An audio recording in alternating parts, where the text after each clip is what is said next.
आषाढ़ की पूर्णिमा, ओशो पूर्णिमा।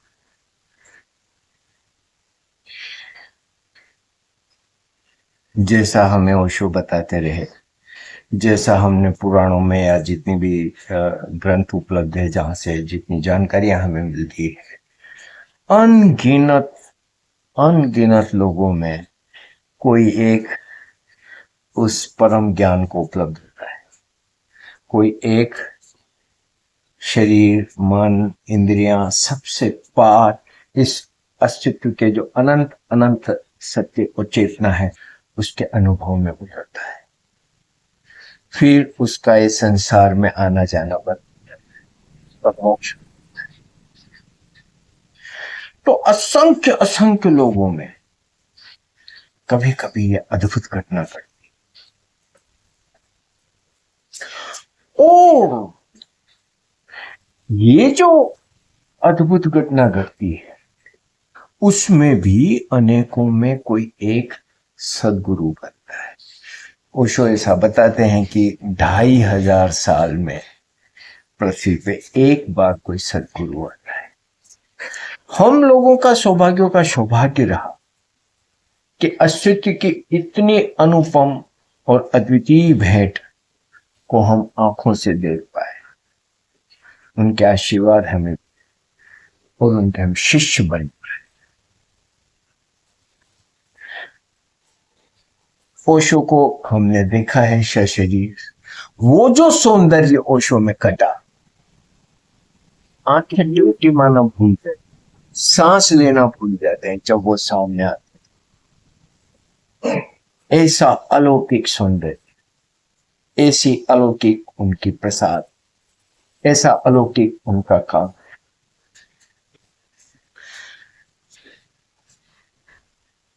और उन्होंने हमें शिष्य की तरह स्वीकारा।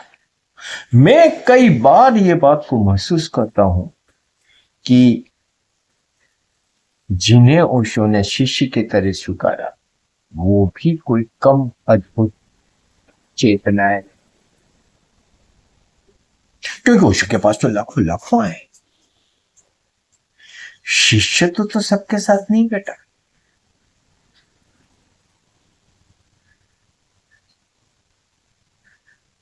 एक बार ओशो से जब किसी ने ऐसा प्रश्न किया है कि आप जिस तरीके से बोलते हैं तो लोगों की हम में श्रद्धा टूट जाती, तो ओशो का श्रद्धा ही तो है जो टूटती नहीं है, अटूट होती है, उसको तोड़ा नहीं जा सकता। और हम अपने अनुभव से कह सकते हैं कि ओशो में जो हमारी श्रद्धा है,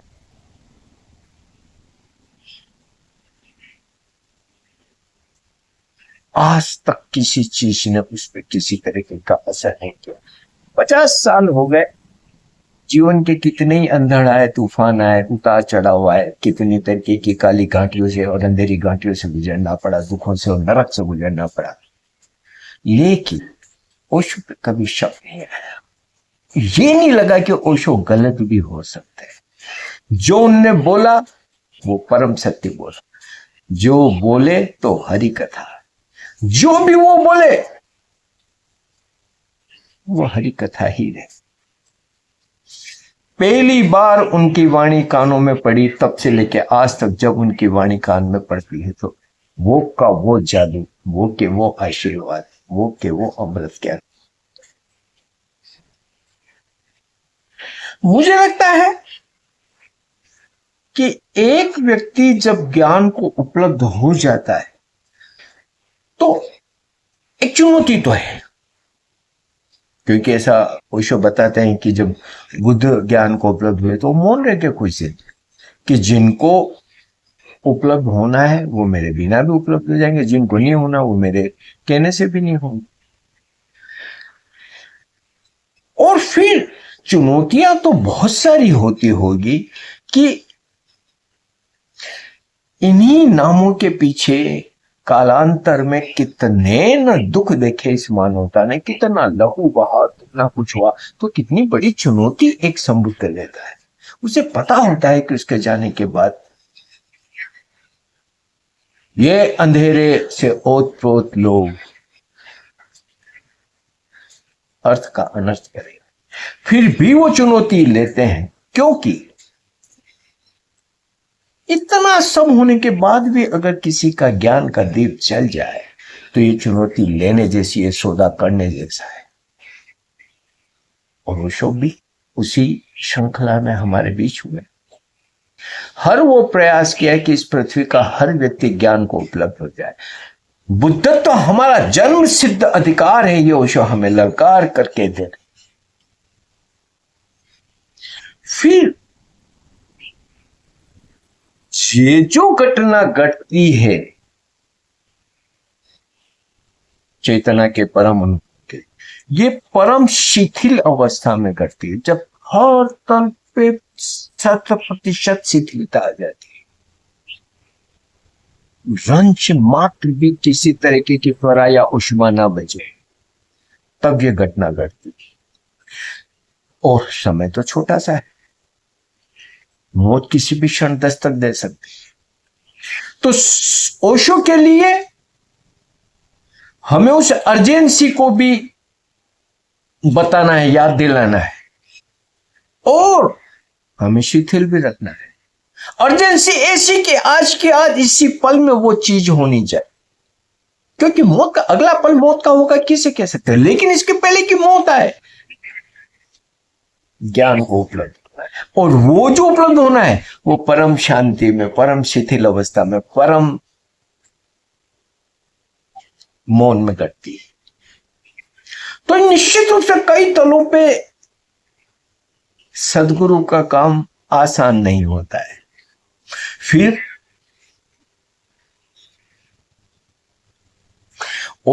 ओशो बोलते चेतना के उस शिखर से हम सुनते हैं हमारी अंधेरी काली गांठियों से, काम वासनाएं, इंद्रियां, महत्वाकांक्षाएं, अहंकार, कितने तरीके की जन्मों जन्मों की अंधेरे की लागत। वो कहते क्या है, हम अर्थ क्या निकालते हैं।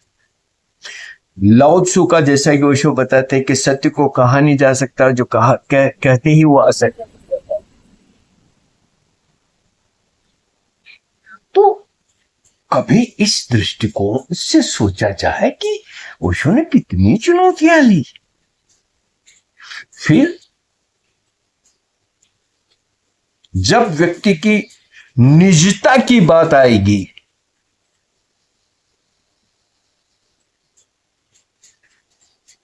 तो ओशो अग्रणी है, वो किसी की निजता में हस्तक्षेप नहीं करना चाह रहे कभी भी।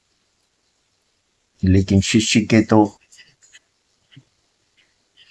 अंधेरे में जाना ही होता है, तो निजता का सम्मान भी है, लेकिन अपने संदेश को पहुंचाने की अंदर से करुणा भी है।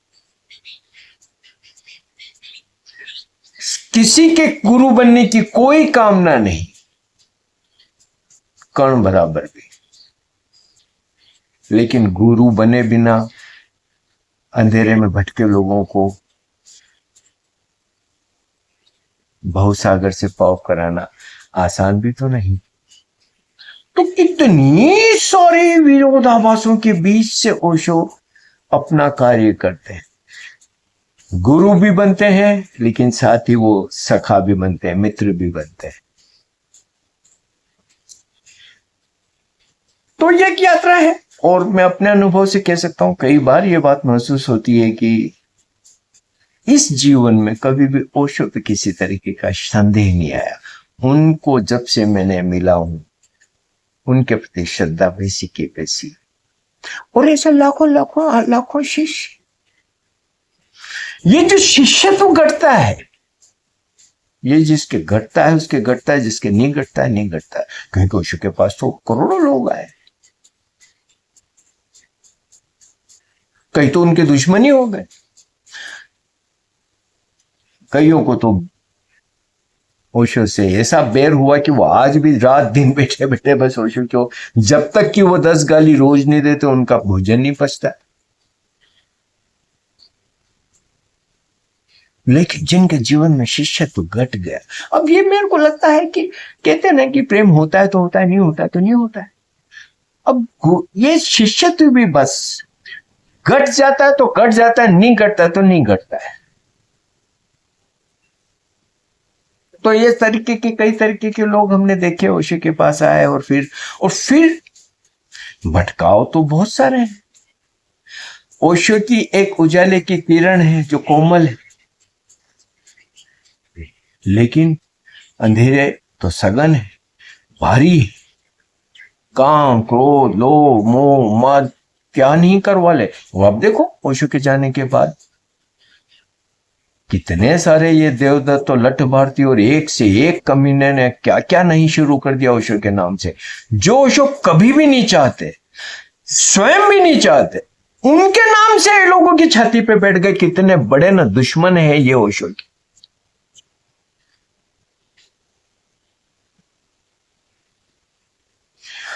अब एक होता है कि चूंकि पूरब में गुरु की बड़ी महिमा है, पूरब के शास्त्र भरे पड़े हैं, पुराण भरे पड़े हैं गुरु की महिमा से। गुरु ब्रह्मा, गुरु विष्णु, कैसा नाम शिखर का पद दिया गया गुरु को, देवों के देव गुरु।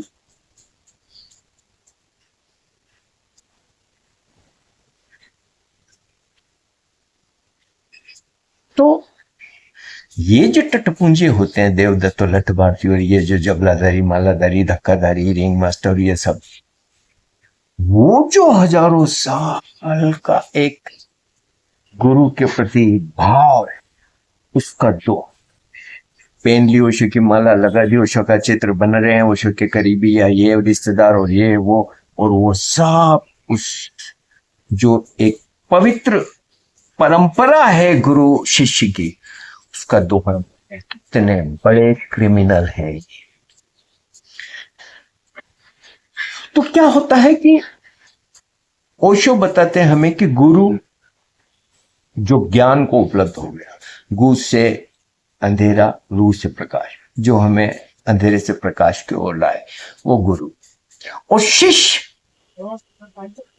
जिसके जीवन में अभी नहीं घटा है, वो चरणों में बैठता है श्रद्धा, वो समर्पित होता है कि धीरे धीरे उससे भी वो स्वाद मिले, उसका भी वो अनुभव।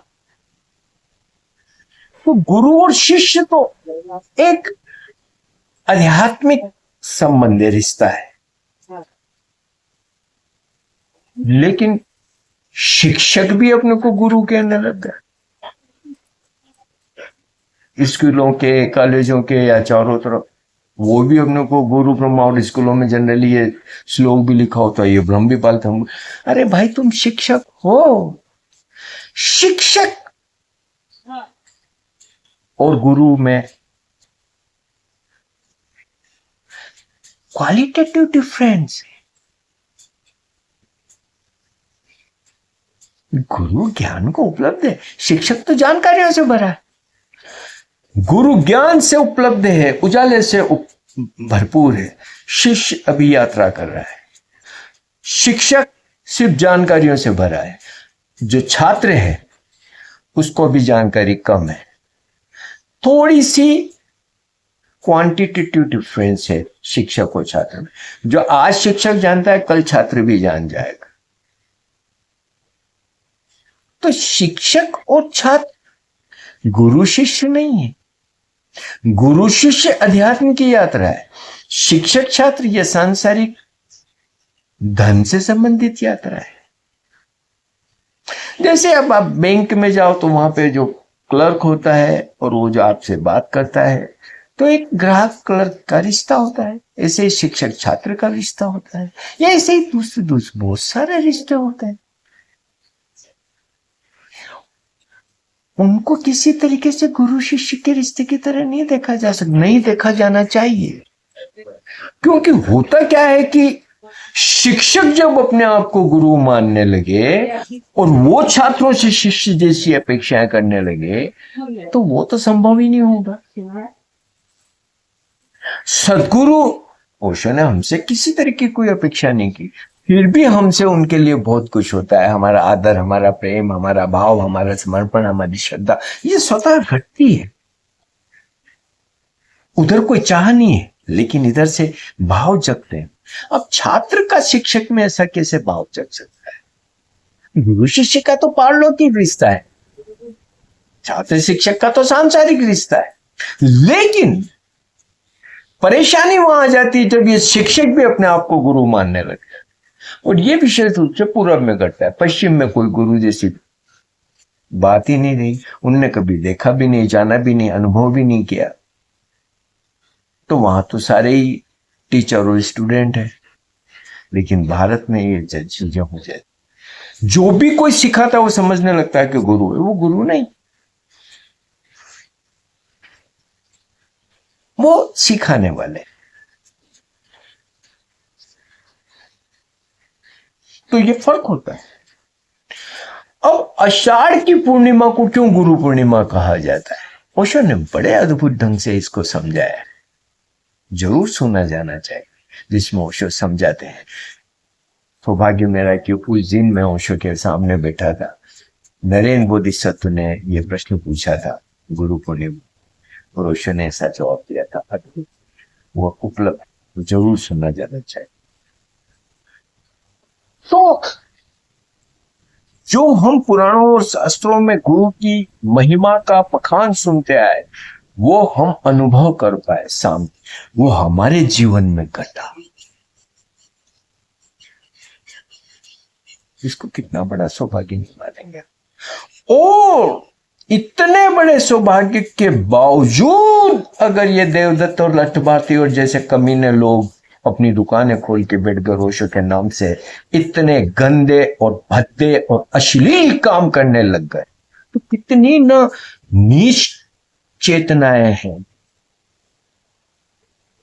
अस्तित्व ने ओशो जैसा उपहार दे दिया, फिर भी उनको नौटंकी करनी है, ओशो जैसा रोब और टोपा पहन के। और अरे यार, तो जब ओशो को देखते हैं और ओशो के सामने जो शिष्यों के जीवन में क्रांति घटी, वो जो हमने अनुभव किया सालों साल ओशो के चरणों में बैठ, तो मानना होगा कि सच ने हम पे कितनी बड़ी कृपा की कि ओशो जैसे संबुद्धों को हमारे बीच भेजा और हम उनके चरणों में जाके बैठ पाए। शिष्यत्व घटा।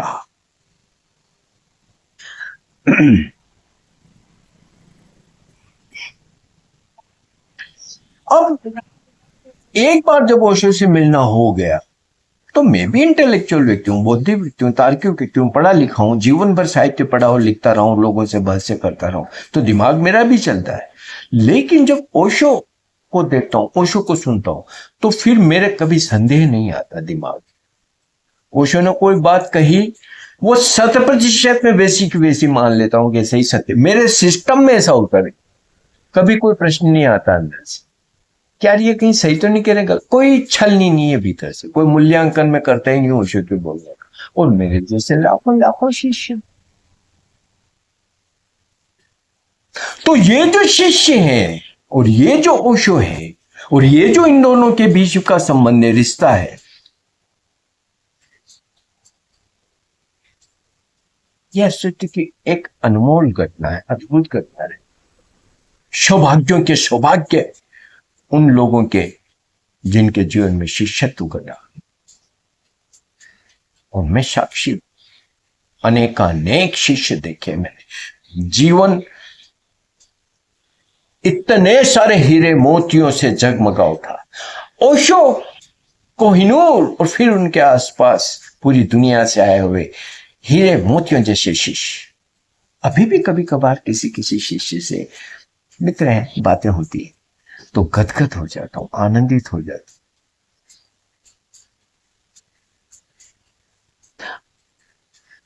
इतना पर्याप्त है कि ओशो मिले। हाँ, निश्चित रूप से ओशो की ये चुनौती भी याद रहती है कि मौत है उसके पहले ज्ञान तय करना है कि अपनी चिता तब तक नहीं जलने देनी जब तक कि चेतना की जगमगाहट भीतर न जल गई। ये प्यास तो है। ये प्यास तो है और श्रद्धा है कि ये ऐसा होगा ही होगा।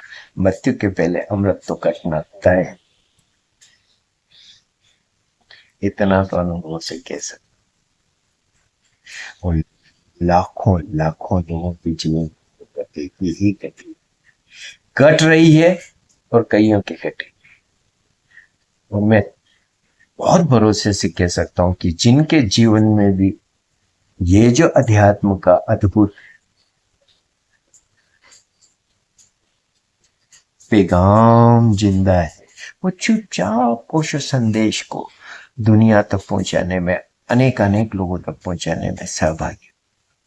किसी तरीके के जबले पहनने और माला पहनने और ये ढोंग ढकोसले करने की कतई जरूरत नहीं है। कुर्सियों पे बैठ के धक्के देने, ये जनानियां इधर से हाथ देने, बहुत चल रहा है अभी ये सब आम लोगों से भी ज्यादा मूड है।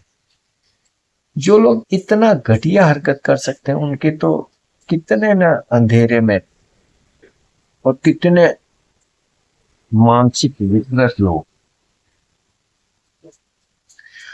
तो सब चीजें एक साथ चल रही है।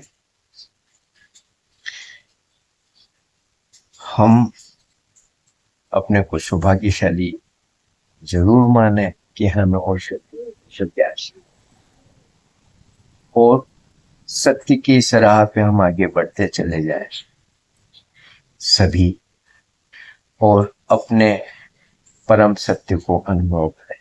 यही हमारी कामना भी है, ये अभिलाषा भी है और यही शुभकामना भी है। हमारे चैनल को सब्सक्राइब करें, लाइक करें, शेयर करें और आर्थिक मदद करें।